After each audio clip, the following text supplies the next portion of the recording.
Okay, I think I'm connected. Alert from Odd Studio. Creating a new live broadcast. Please wait. Okay, hopefully that's working.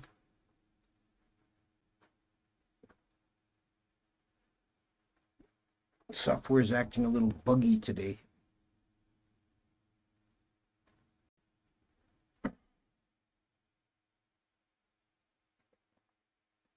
Okay, after a long hiatus, I was on retreat for April, and last week I was planning to give one of these talks last week, but I had a dental appointment I had to get to and couldn't change the time.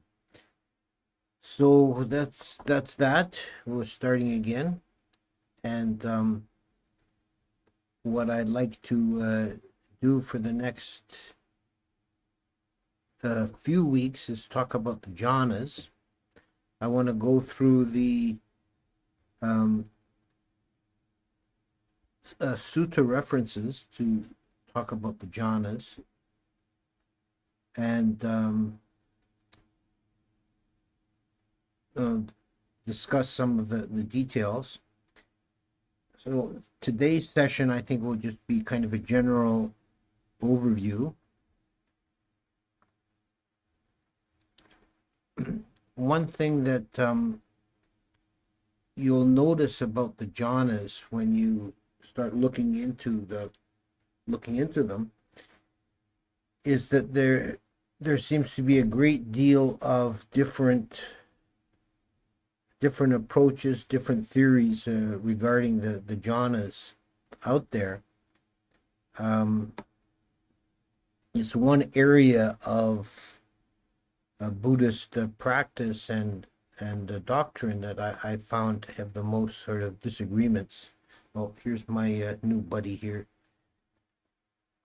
He's coming, crawling around. Um, so I think you'll find quite a variance when you start looking at different teachers, different sources talking about the jhanas. Many approaches use the Visuddhimagga as a primary source. That's a quite late commentarial source. And as we'll see, I want to discuss the comparison of that to the pseudo references. That they are a bit different. Um, Pseudo references are kind of limited in terms of detail, so it's natural that the commentarial period they would flesh things out. Um, uh, another thing I'd like to another general point, let's say, that I'd like to establish is that the centrality and the importance of jhana practice in um, the Buddhist discourse and the Buddhist practice. The word, if you see the word meditate in a Buddhist source translated from Pali, the original Pali was most likely, there are a couple of other words that might be used, but most commonly it's jayati, which is from the same root as jhana. So to meditate was the equivalent of doing jhana. Well, that's what to meditate meant. The word jhana itself is a Pali word derived from the Sanskrit dhyana, Dhyana, dhyana, and that word got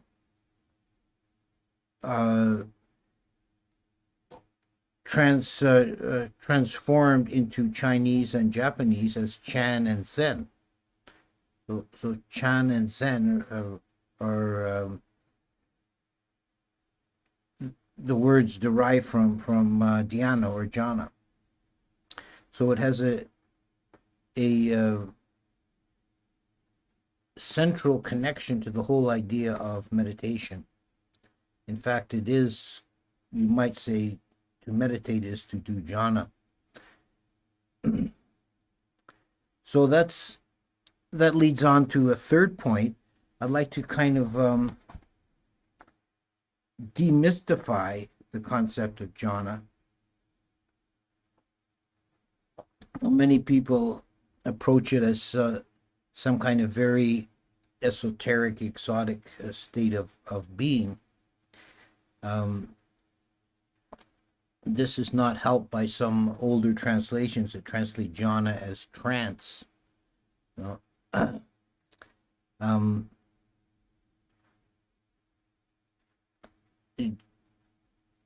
Jhana is really, in essence, it's simply the mind at rest or in its natural state. When you get past the confusions and perplexities of the sense desire sphere, then the mind naturally becomes unified and peaceful and happy. You know? And as the samadhi deepens, one gets more and more of the experience of what we call jhana. Also, and as I said at the outset, many people have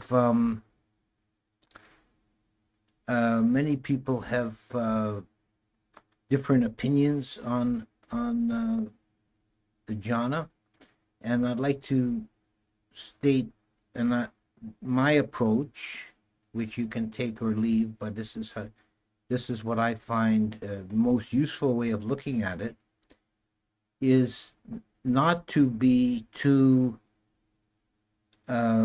concerned with the technicalities of the definitions, but to see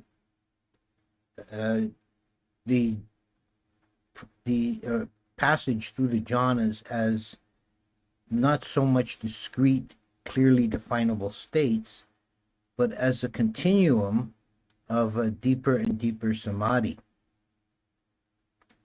So the boundary lines between ordinary mind and first jhana, and between first jhana and second jhana, etc., I think are not hard and fast boundaries, but kind of fuzzy transitions.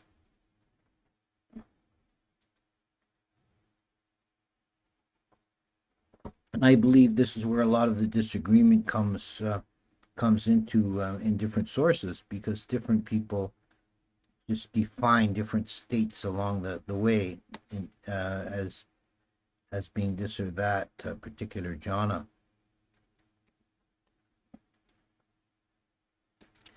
I'd also like to clarify some of the language that we use. One of the most important concepts is samadhi, which is the mind state really most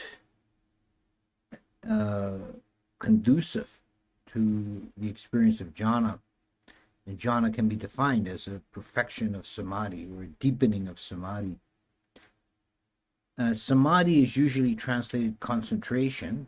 It seems to have been standardized that way, but in my opinion and opinion of other teachers that I've spoken to, concentration is a misleading choice. It's a poor choice of words. It's just become a kind of legacy. It's stuck in there. There's a lot of that from the oldest translations. And concentration, I think, is one that's particularly problematic, because I think it misleads people into making an error in their meditation of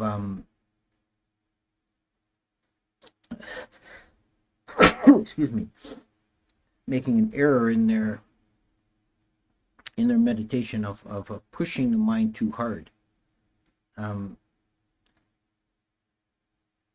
Samadhi is defined in the old texts like the Visuddhimagga and the Abhidhamma as stability or non-wavering of mind. That the mind is still. So this is related to the idea of a unified mind, which is ekagata.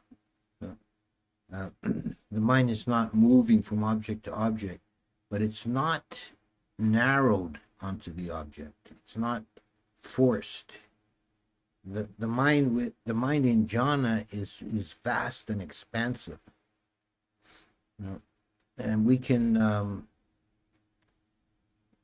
can see that in the cosmological parallel. The Brahma gods are said to have equivalent consciousness to jhana. It's not identical, but it's an equivalent. And the mind of a Brahma takes in thousands of world systems, so it's deliberately described as being vast and expansive and open. And it's the mind with jhana is expansive. It's without boundary, apamana. So get away from the idea of concentration, of narrowing the mind. So generally when I talk about it, I like to just leave the word samadhi untranslated, because I don't think there is a good one English word to translate it.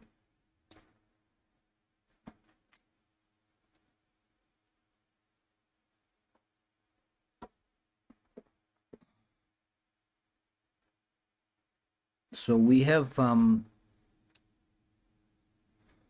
a system that's come down to us that originates with the Buddha of 4 jhanas, the rupa jhanas.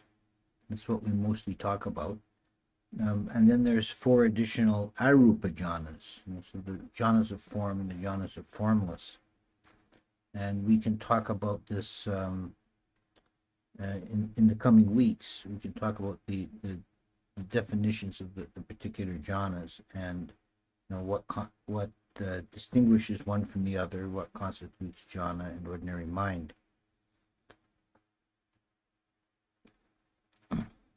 The main thing that prevents or makes difficult the entry of the mind into jhana is the presence of the 5 hindrances, the nivarana. The nivarana are a set of 5 defilements, and the word nivarana means like wandering away or going in the wrong direction. So they don't operate so much as obstacles or blockages on the path as side paths that one wanders down. The mind loses the tranquility and loses samadhi, loses unification, and becomes interested or diverted into these side paths. And these are sensual desire, ill will, sloth and torpor, anxiety, and a skeptical doubt. And when these are not present in the mind, when they're quiescent, then the mind naturally settles into first jhana. It is really the natural state of being when we're not distracted, when we're not wandering down one of these side paths. The mind naturally takes its resting place in a deeper samadhi that we define as jhana.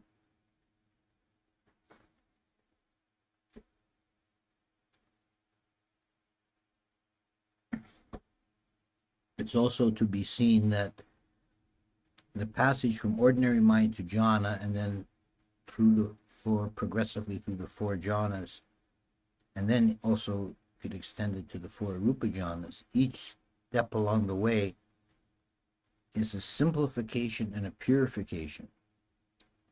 And this again goes to the concept of returning to a natural mind. The progression does not add anything to the mind.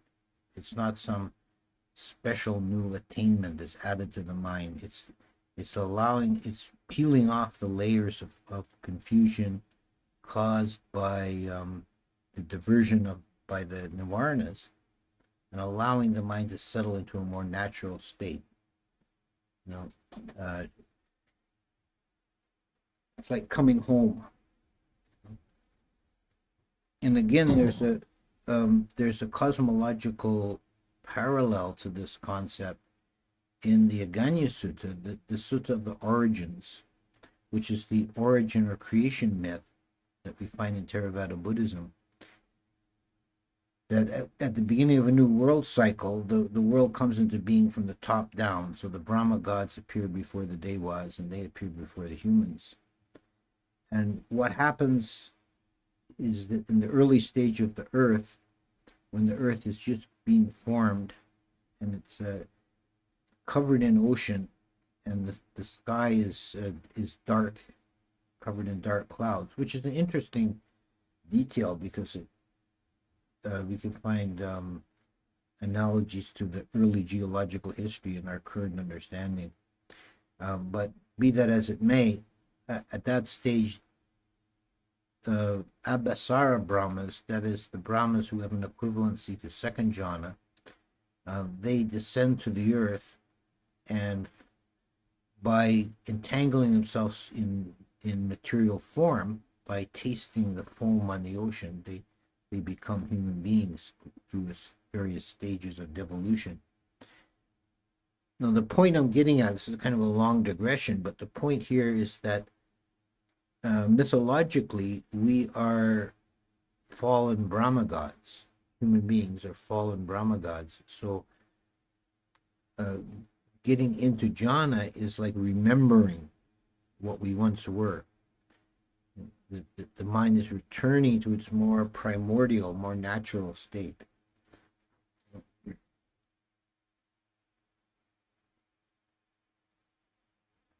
It's certainly a simplified state. It's less. There are less factors, less going on in a state of jhana than there is in ordinary sense experience, and there are less factors in each succeeding jhana, which we'll get into that.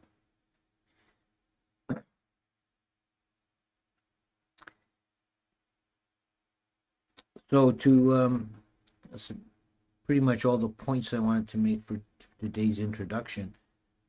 Just to review, first of all, that be aware that if you start looking into the literature on jhana, you'll find all kinds of disagreements amongst teachers. It's not. Don't be surprised by that. Don't be off-put by it. Everybody's just trying to explain it as best they can.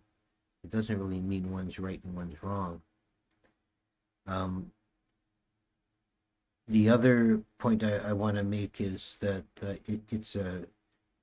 it's not something so strange to our being. It's not some exotic attainment beyond human capacity.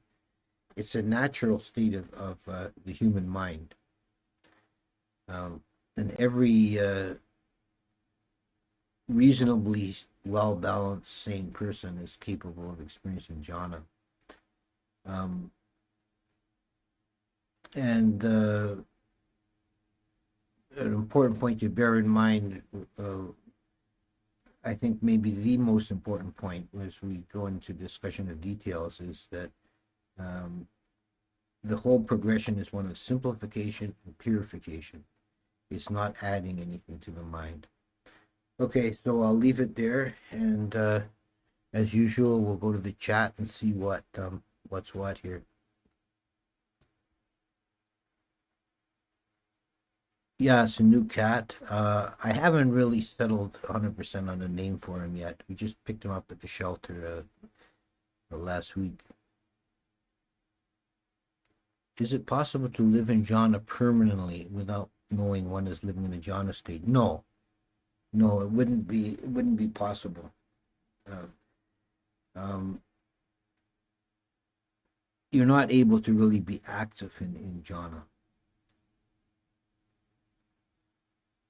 Upon close examination of the concept of jhana, I can see that it too is ultimately sankhara and anicca dukkha, despite being very sublime and pleasant in the moment. Is the ultimate goal then to go after the root cause of it all, as theoretically with the cessation of all fabrications, arriving at emptiness, grasping at nothing, becoming free?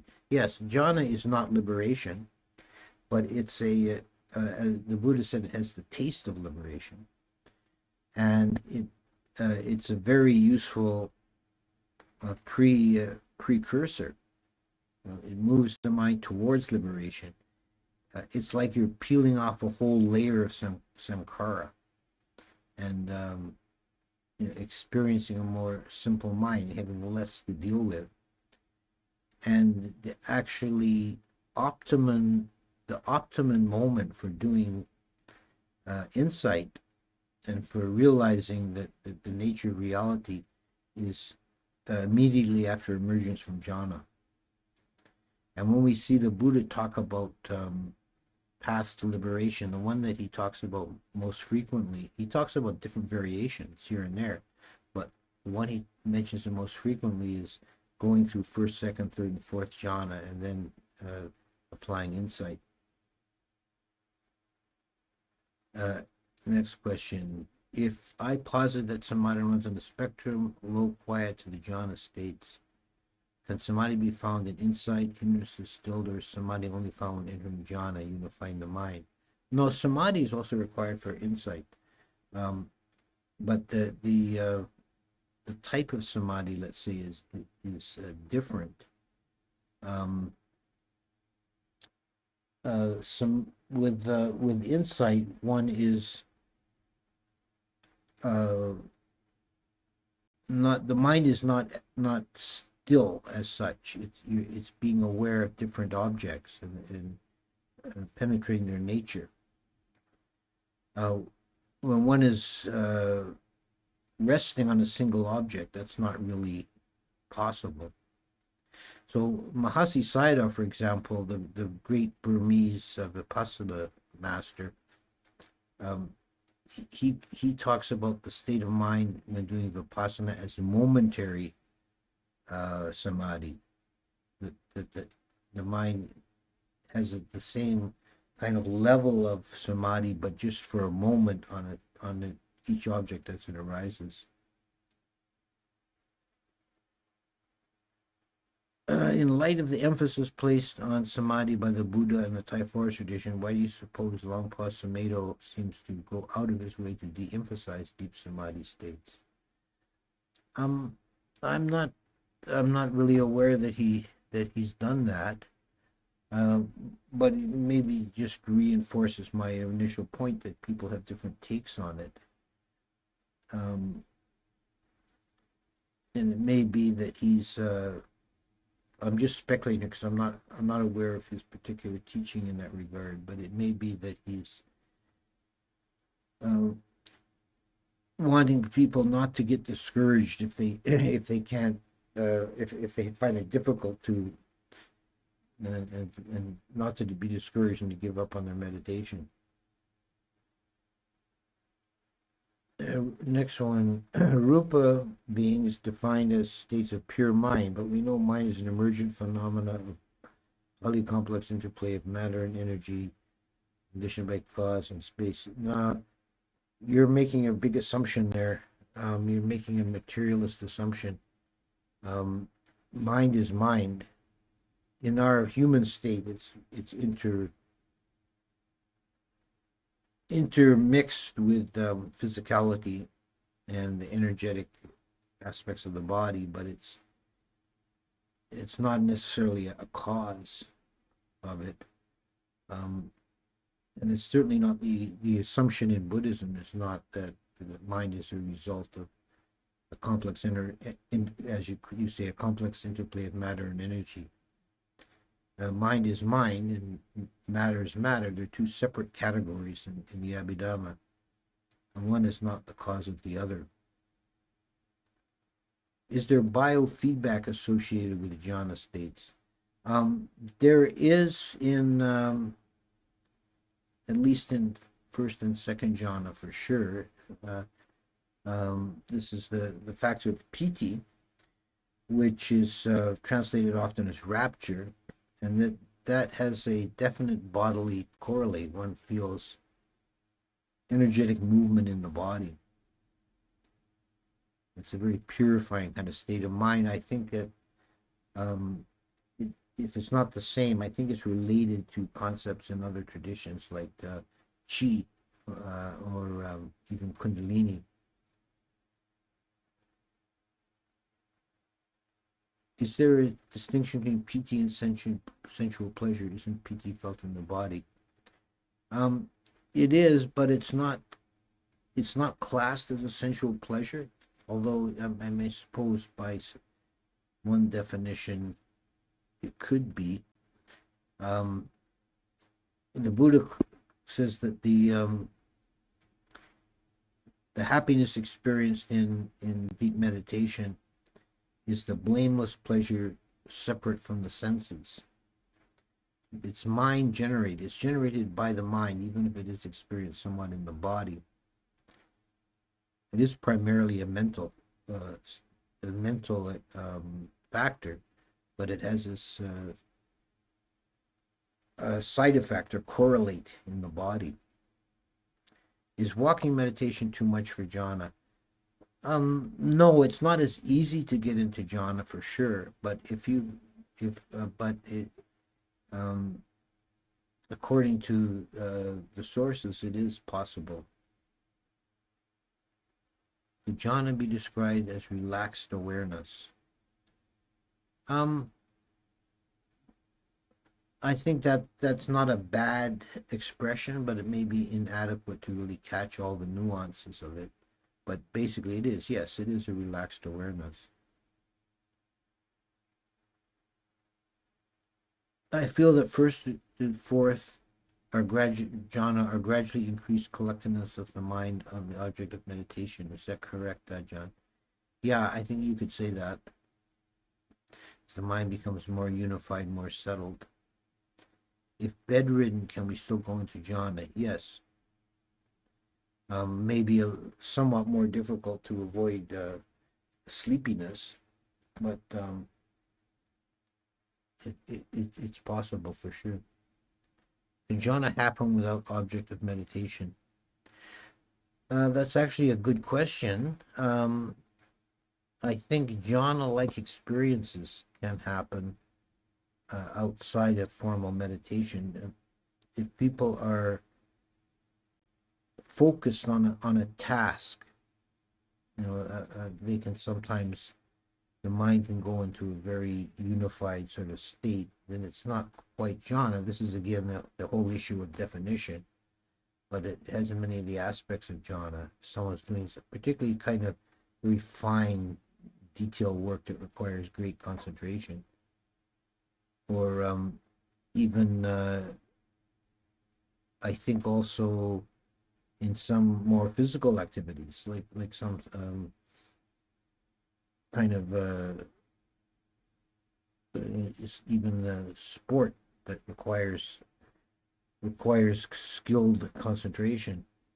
That athletes talk about being in the zone. I think that's a state equivalent or akin to jhana.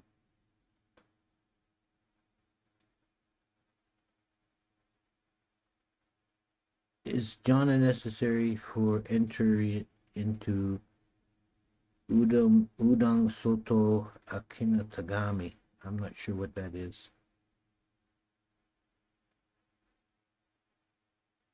What does preconditioned volition in the causal chain of events? Nothing arises without a cause or a single cause. It would be their sense of agency and volitional actions akin to our sense of self or misperception. That is compatible with Einstein's view of the world, deterministic block, embracing all possible events. Can a monk hold this view that is rejected in the Sangha? Well, there's no self, so the whole Western debate about free will versus determinism is sort of irrelevant. there is a factor of chaitanya or volition, which is then it's also conditioned. Conditioned is not the same as saying determined. Um, it, it means that it arises from conditions, but there's an element of freedom in there. Can you explain the connection and relation between Iddhipada, Samadhi, and Jhanas, please? Yeah, should probably get into that when in subsequent weeks about the Iddhipadas. The Iddhipadas are the four bases of success. Chitta, Chanda, Virya, Vimamsa. That is in Chitta or unified Chitta, Chanda or enthusiasm, Vimamsa and investigation, and Virya energy.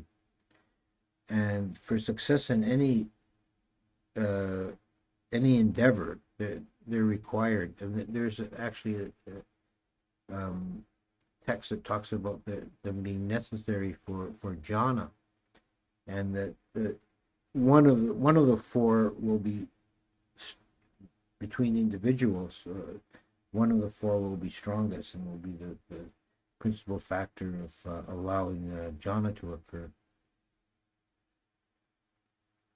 There were very beautiful and ancient Buddha statues in Afghanistan. Did the Taliban who destroyed these statues get bad karma? Yes, yeah, definitely that was bad karma. That was evil karma in destroying sacred objects. And I would think, it would be the same if they were Christian objects or Hindu objects. I think it's bad karma to be destroying things like that. We are not creations of Earth, we are Earth itself. And Earth is not a separate creation of the universe, but it's the universe itself. Nothing is immaterial or immaterial is truly separate. So in a quite literal sense, the observer and the observed are ultimately one and the same interplay of matter and energy of sorts. That sounds very much like Huayan Buddhism, that everything is reflection of everything else.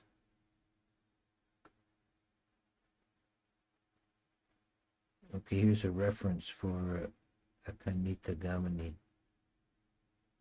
I'll have to write that down. I'll have a look at that.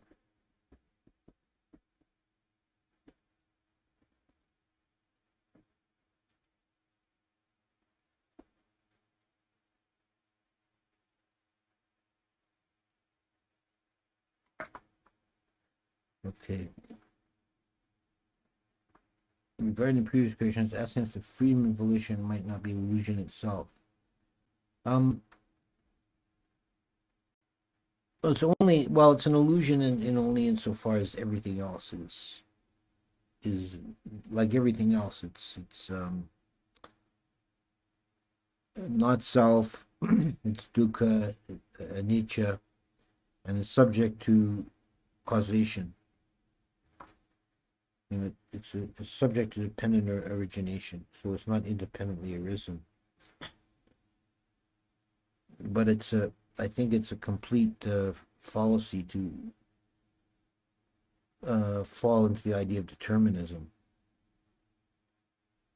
Do you have techniques for not falling asleep for practicing meditation while lying down, please? That's somewhat difficult, but you might look at posture for once. The recommended position for lying meditation is to lie on the right side with the upper leg slightly bent, the lower leg straight, and the right hand underneath the head. And in fact, it's actually the full posture is to rest the head on, have the head propped up, resting it on the hand. I find that difficult to maintain. That it seems to be hard on the wrist after a few minutes, but you might experiment with that. Also, you might other things you might try is keeping the eyes open, having light in the room and not being in the dark.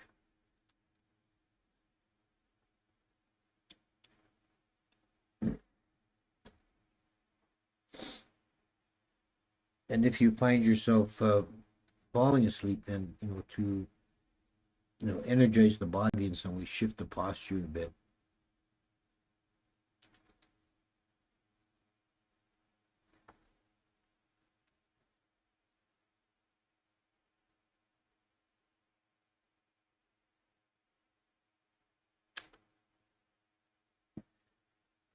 Let's see. Bhante, if I believe that with the object of the breath, Samadhi starts to build, and when the time comes to pursue jhana, at that point I can move to contemplation of the subha or going to insight.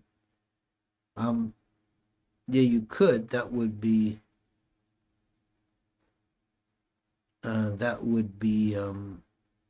switching your meditation to something else, but you might find that's a valid practice. You might find that conducive.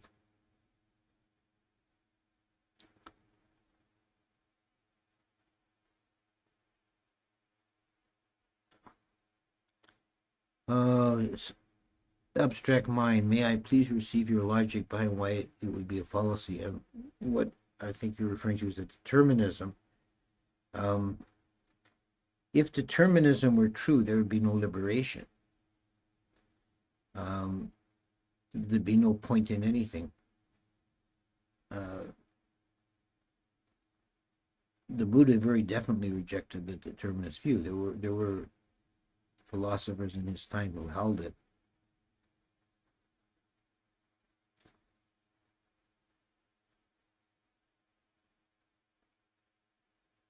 I think it just by experience you can see that there are options or possibilities in the mind.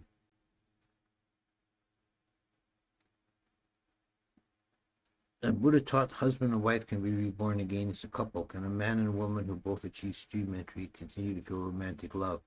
Yes, yeah. Stream entry doesn't. It doesn't preclude the possibility of sensual desire or romantic love. That begins to wane with the second stage, Sakadagami, and eliminated when ananagami. Alaya body and jhanas have a relation. The alaya body is a concept from Yogacara Buddhism. It's often called the storehouse consciousness in English.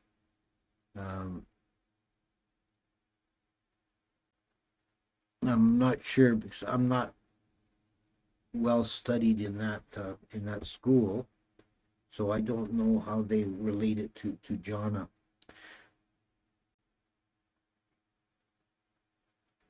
I have a question about ancient Greek Buddhists. Do we have any sources about Buddhist missionaries to Sri Lanka? Can we say Mahayana was a part of Greek influence? Was Asoka 25% Greek? You know who's an expert on Greek Buddhism is Ajahn Sona in British Columbia. He's done quite a study on that. And there are sources about the missionaries to Sri Lanka. They came from India, but there were also there's also mention of Yona, which are Greeks. I don't think Mahayana was necessarily a product of Greek influence. It may have been, not in its origin. Some of the thoughts and details developed in different schools may have had Greek influence. It's kind of hard to prize that apart. I haven't heard that Asoka was part Greek. I would be interested if there was some information in that regard.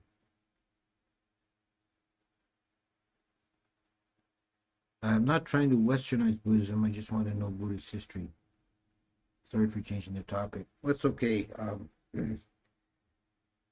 I'm told that I don't know if they're out yet. I'm told that Ajahn Sona is doing a video series on Greek Buddhism. I myself did a series on the early history of Theravada, but I didn't particularly go into the Greek angle. If I am male and happy being male, suddenly I am reborn as a female animal or the female deva, what would be the reason that would lead to being born female? Okay, this may upset some people, and but what the commentaries say about it, the Buddha, I don't, to my knowledge, never really expressed that detail, but in the commentaries, it said that sexual misconduct, being promiscuous or overly concerned with sex, leads to one being reborn female. What do you think happens when we experience deja vu?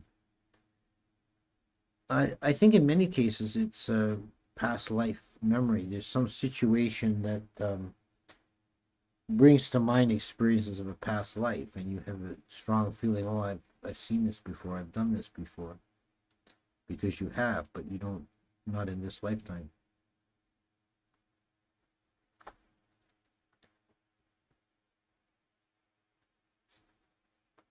Okay, I think I'll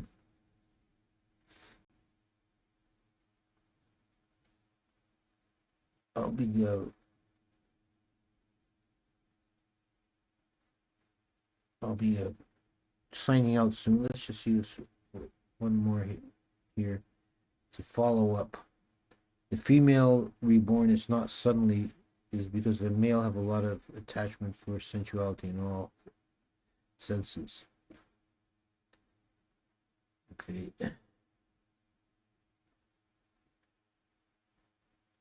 I think that's basically what it says. Okay, so we'll come back next week and we'll talk in some more detail about the jhana factors and so on. So, thank you.